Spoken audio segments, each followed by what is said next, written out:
नागपूरचा सूर्योदय बघा, एकदम नागपूरच्या संत्र्यासारखा दिसायला लागलाय। नवीन टायर लोडिंग, अजून सुद्धा आपण आपल्या गाडीला टायर नाही घेतला। ह्या गाडीची टाकी आहे ना 400 लिटरची, 400, आणि आता एवढ्या ह्याच्यात गाडी कलकत्त्याला जाणार। मंडळी ऍक्सिडेंट बघा कसला खतरनाक झालाय, हा पूर्ण चेंबलाय तो।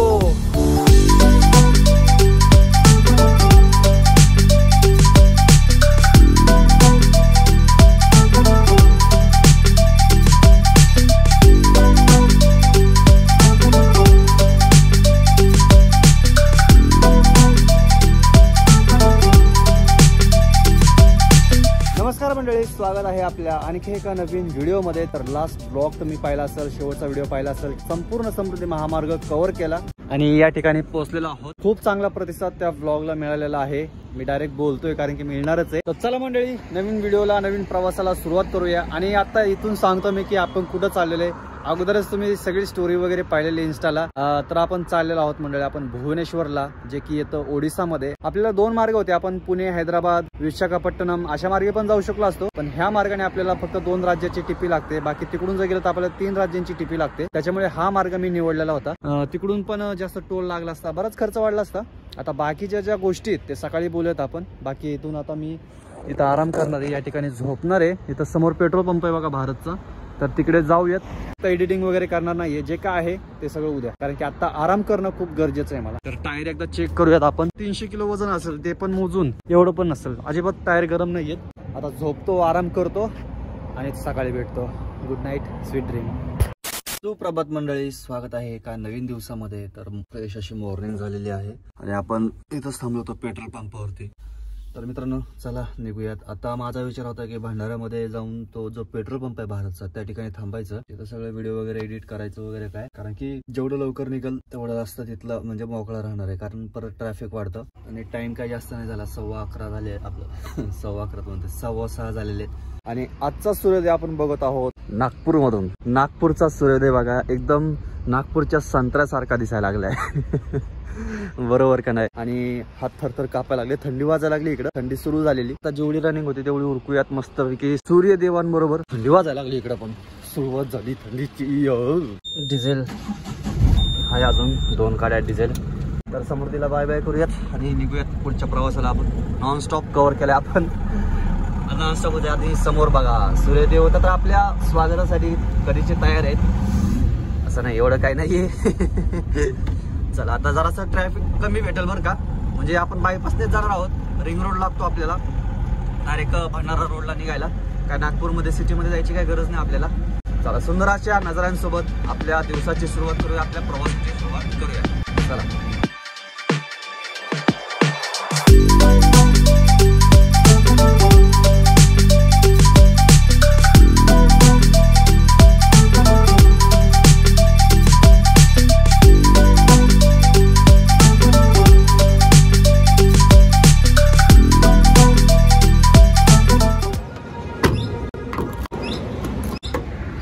मंडळी, या ठिकाणी थांबतोय आपण, जरासा चहा वगैरे घेऊयात, झोप घालूयात। आणि काय पोपटांची जुगलबंदी चालली या ठिकाणी,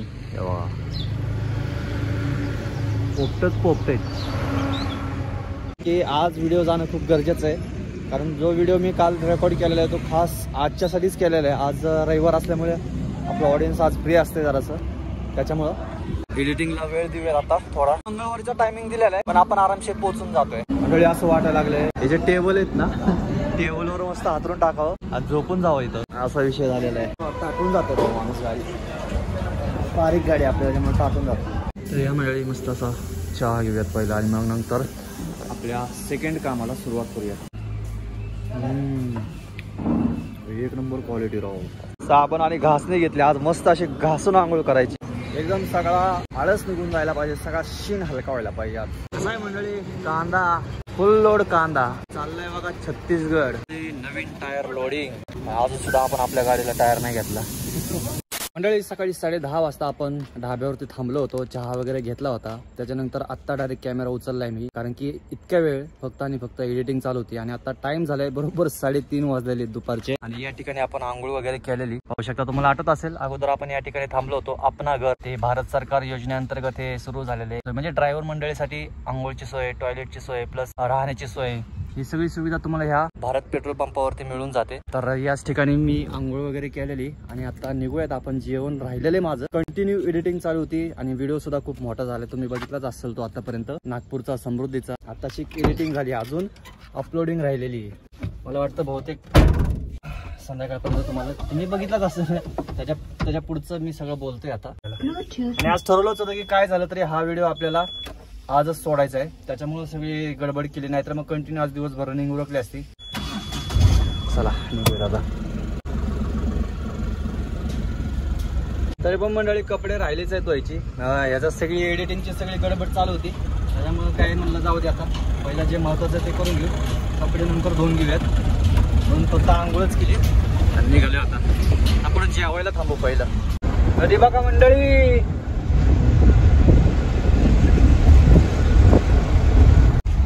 लागलेले आपल्याला वैनगंगा नदी.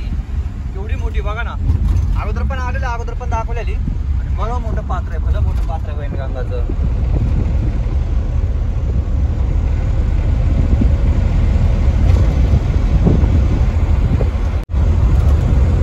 काय रस्ता बनवलाय बघा ना.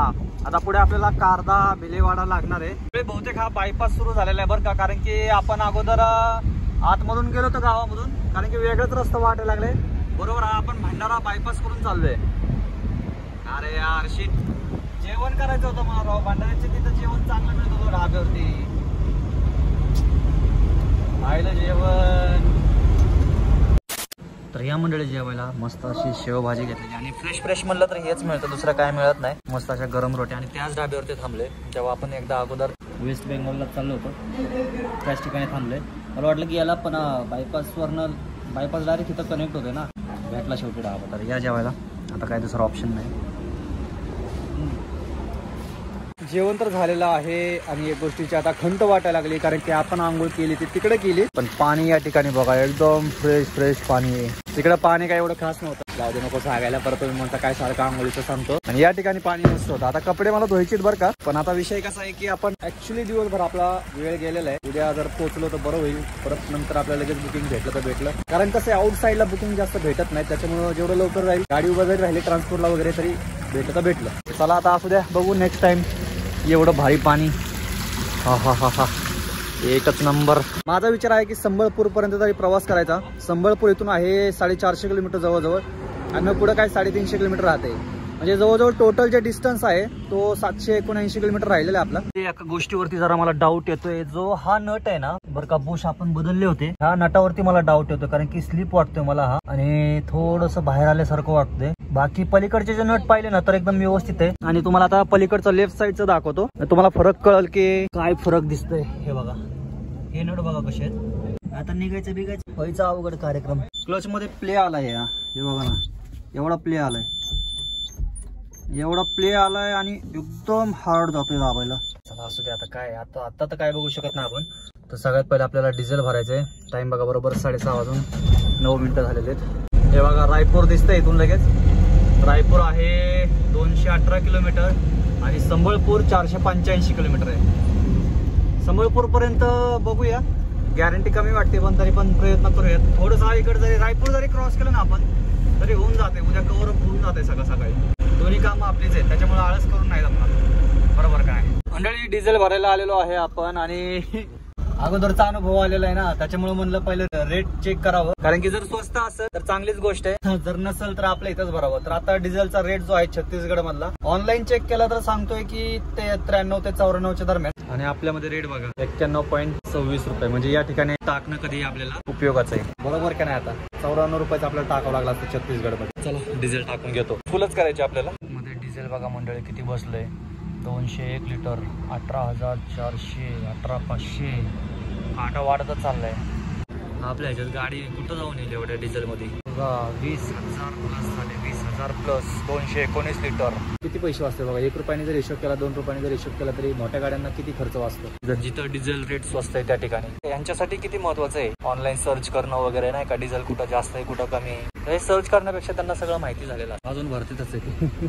आपल्याला डिझेल इथंच टाकणं स्वस्त पडेल, कारण की ओडिसामध्ये सुद्धा 94.95 काहीतरी डिझेल रेट आहे तिकडे. त्याच्यापेक्षा आपण याच ठिकाणी डिझेल टाकूयात, हेच आपल्यासाठी बेस्ट. आणि जेवढी फुल होती तेवढी फुल करून घेऊयात, म्हणजे पुढे प्रॉब्लेम नाही. आता कळालं का तुम्हाला, 2-2 पंप एकाच ठिकाणी काय आहे. पलीकडे पण एक पंप आहे, पाहू शकता तिथं गाडी लागली. आणि 4 व्हीलर साठी आहे, छोट्या गाड्यांसाठी, आणि या ठिकाणी मोठ्या गाड्यांसाठी. कारण म्हणजे डिझेलला आपण परत आता जवळजवळ 10 ते 15 मिनिटं होत आलेत मी या ठिकाणी थांबलोय डिझेल साठी. अजून माझा काही नंबर आलेला नाहीये. 4 व्हीलर वाले काही एवढे वेळ थांबू शकत नाही, त्याच्यामुळे बघा पंपवाल्यांनी 2 ठिकाणी केलेले, एक सेपरेट कार साठी आणि एक सेपरेट ट्रकांसाठी. ह्या गाडीची टाकी आहे ना 400 लिटरची, 400. आणि आता एवढ्या ह्याच्यात गाडी कलकत्त्याला जाणार. बघा मंडळी, टाकी एकदम फुल झाली, फुल.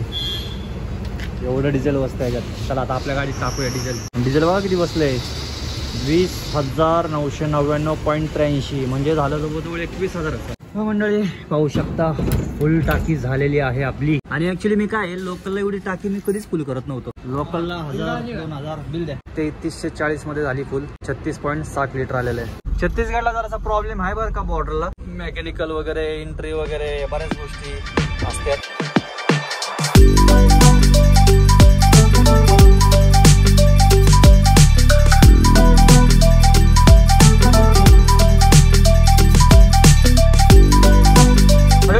माझा अगोदरचा जो ब्लॉग पाहिला तर म्हणजे आपण वेस्ट बेंगॉलला चाललो होतो तेव्हा जो आता आपण फ्लायओव्हरनं चाललो, म्हणजे आपण पुलावरनं चाललेलो आहोत. पण जे अगोदरचा जो रस्ता होता ना तो खालून होता, जंगलामधून होता. आणि तेव्हा हे पुलाचं काम चालू होतं. आणि फायनली ते पुलाचं काम पूर्ण झालेलं आहे आणि संपूर्ण रस्ता आता खुला झालेला आहे. त्याच्यामुळे जो काही वेळ जात होता घाटामध्ये तो आता कमी झालेला आहे. बाकी एकदम मस्त असा सुंदर रस्ता झालेला आहे. फक्त थोडेसे 1-2 मध्ये खड्डे लागतात बरं का, बाकी रस्ता एकदम व्यवस्थित आहे. मंडळी ही आली बघा आपल्या महाराष्ट्राची बॉर्डर. वजन काटा आपली काय अंडरलोड आहे गाडी, त्याच्यामुळे काय आपल्याला इकडून जायची काही गरज नाहीये. आणि इथून डायरेक्ट टोल मधनं पैसे कट होतात, तो पण काही विषय नाहीये. फक्त एवढंच आहे की नंबर लावावा लागतो, नाही तर डायरेक्ट मध्ये घुसले की ट्रक वाले काही जाऊन देत नाहीत. चला इकडं टाकूया, इकडं गर्दी कमी आहे. जिओ और जीने दो असं नाहीये हे, तुम्ही जगा आणि दुसऱ्याला जगवा. जीने दो नाही, जगवा. तुम्ही जर सक्षम असाल, तुम्ही स्वतः व्यवस्थितरित्या जगत असाल तर दुसऱ्याला पण जगवण्याचा प्रयत्न करा. हा खरा जीवनाचा उद्देश आहे. आता या ठिकाणी आपले काही नवीन प्रेक्षक मंडळी असतील की ज्यांना याच्याविषयी काय माहिती नाहीये, तर थोडक्यात माहिती देतो.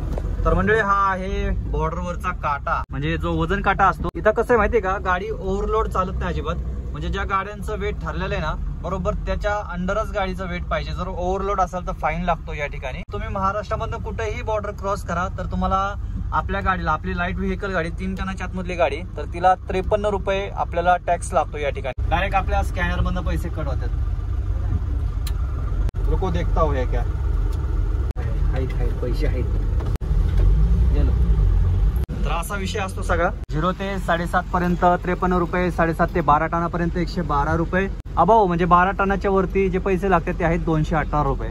बऱ्यापैकी काटे चालू केलेले आहेत बरं का, नाहीतर काही काही वेळेस आहे ना फक्त एकच काटा चालू असतो. एवढं ट्रॅफिक जाम होतं ना, एवढी गर्दी लागते ना की मग वेळ जातो त्याच्यामध्ये. आणि आता बघा 1, 2, 3 काटे चालू आहेत, त्याच्यामुळे काय होऊन जाते ना, एवढी काही गर्दी नाही. आता पटकन होऊन जाईल आपलं. आता हे काय एकच गाडी आपल्या पुढे. आता या ठिकाणी आरसी दाखवावी लागते आपल्याला. आरसी वरती जे आहे ना, म्हणजे आता आपली गाडी जी आहे आपल्या आरसी वरती लिहिलेली 2805, तर 2805 किलोच्या वरती जर गाडी जात असेल, वेट जात असेल वजन काट्यावर, तर फाईन लागतो.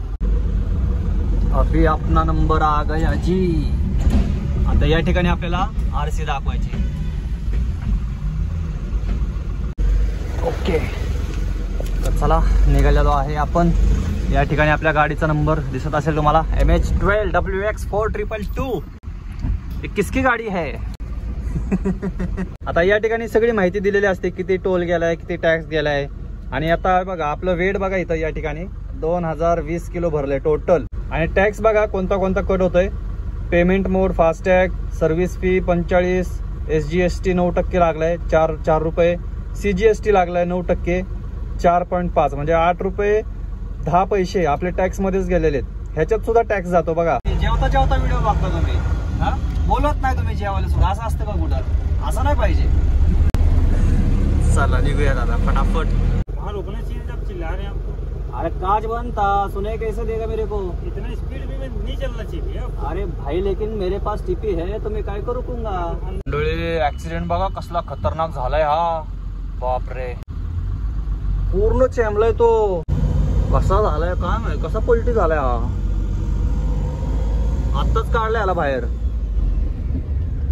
नो गाडी हळू चालवत जावा रे, घाई नका रे करत जाऊ. 2 मिनिटं उशीर झाला तर काही फरक नाही पडत. 2 क्रेन आलते न्यायला, 2 डोक्यावरच पडलाय डायरेक्ट तो. मंडळी 10:30 वाजलेले आहेत आणि इथं राजस्थानी ढाबा आहे. जरा 2 मिनिटं थांबूयात या ठिकाणी, तर असा चहा मारूयात. बरंच अंतर कव्हर केलंय. हा आपण छत्तीसगड मध्ये आहोत बरं का. चला बघूया, भूक थोडीशी लागली बरं का, तरी पण विचारूयात काय आहे खायला. मंडळी या जेवायला. थोडीशी घेतली भाजी बरं का, भूक लागली होती त्याच्यामुळे घेतलेले. आता टीव्हीचा आवाज आहे त्याच्यामुळे काय बोलत नाही मी, पटकन खाऊन घेतो आणि मग बघूया काय करायचं ते. मंडळी जेवण वगैरे झालेलं आहे. विचार करतोय आता वाजलेले आहेत 11. थांबायचं का जायचं. अजून इथून जवळजवळ 630 किलोमीटर राहिलेले आपलं अंतर. शेवट एकदम एंडचं. थांबावं म्हणतोय आणि पहाटे निघावं 4-5 वाजता किंवा 6 वाजता. बरंच अंतर म्हणजे 200 किलोमीटर कव्हर केलेलं आपण. बरंच काय जाऊन तर कव्हर केलेलं नाहीये. मंडळी गाडी बघा ना काय सजवली त्यांनी समोरून. फुल लाइटिंगच लाइटिंग आहे. एवढी लाइटिंग जबरदस्त आहे बाबा. नेमकं माझ्या तोंडावरती फोकस मारून थांबलाय तो. कशी लाइटिंग, कोणती पासिंग पण दिसणार खाली. बरोबर त्यांनी नंबर प्लेटला लाईट मारलेली. ही गाडी महाराष्ट्रामधलीच आहे. मोहटा देवी प्रसन्न लिहिलंय आणि मुंडे गोपीनाथ मुंडेजींचा फोटो आहे. MH30 आहे वाटतं, MH30 वर्धा. बघूया नंबर कोणता आहे. अरे हे तर आपले सांगलीकर आहेत, MH10.